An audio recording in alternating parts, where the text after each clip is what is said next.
2020 সালের 31শে জুলাই পুলিশের গুলিতে খুন হন অবসরপ্রাপ্ত মেজর সিনহা মোহাম্মদ রাশেদ খান।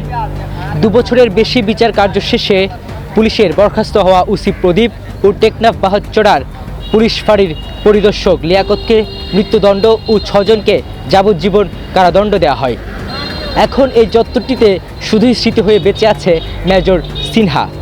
এখানকার মানুষ মনে করেন এই নৃশংসতম হত্যাকাণ্ডের বিচার হওয়া দরকার খুব তাড়াতাড়ি।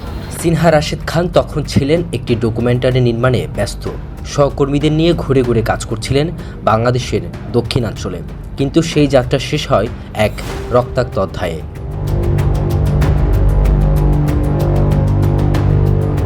তল্লাশি চৌকিতে পুলিশের সঙ্গে বাগবিতণ্ডার এক পর্যায়ে গুলি চালান বাহাচড়া তদন্ত কেন্দ্রের তৎকালীন ইনচার্জ পরিদর্শক লিয়াকত আলী। ঘটনাস্থলে মৃত্যু হয় সিনহার। 5 দিন পর 2020 সালের 5 আগস্ট নিহত সিনহার বোন শারমিন শাহরিয়ার ফেরদৌস বাদী হয়ে কক্সবাজার আদালতে মামলা করেন। মামলার তদন্তে নামে র্যাব। দীর্ঘ তদন্ত শেষে 2020 সালের 23শে ডিসেম্বর 15 জনকে অভিযুক্ত করে আদালতে চার্জশিট দেওয়া হয়। অভিযোগপত্রে বলা হয় এটি ছিল পরিকল্পিত হত্যাকাণ্ড।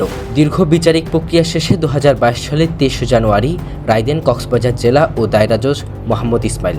রায়ে ওসি প্রদীপ কুমার দাস ও পরিদর্শক লিয়াকত আলীকে মৃত্যুদণ্ড দেওয়া হয়। সবশেষে হাইকোর্টের কার্যতালিকায় জানানো হয় এই মামলা অগ্রাধিকার ভিত্তিতে নিষ্পত্তি করা হবে। প্রধান বিচারপতি ডক্টর সৈয়দ রেফাত আহমেদের নির্দেশে মামলার যাবতীয় নথি পাঠানো হয়েছে বিচারপতি মোহাম্মদ মুস্তাফিজুর রহমান ও বিচারপতি সগির হোসেনের বেঞ্চে। আগামী বুধবার থেকে শুরু হবে ডেথ রেফারেন্স ও আপিলের উপর শুনানি। গোটা দেশের নজর এই হাইকোর্টের শুনানির দিকে। ওসি প্রদীপ এমনকি খুন খারাপি, তারপর আপনার এই মানুষ করসপায়ার নামে করসপায়ার দিত, জিম্ম করে টাকা উদ্ধার করত, এগুলা সব কিছু এই মানুষের অজ্ঞা করত, হয়রানি করত। এটা আমরা বিচার চাই। দেশব্যাপী আলোচিত এই মামলায় আদালতের রায়ের মাধ্যমে কী বার্তা যায় সেটি এখন দেখার বিষয়। রাজিন সালে, চিটাগং ট্রিবিউন।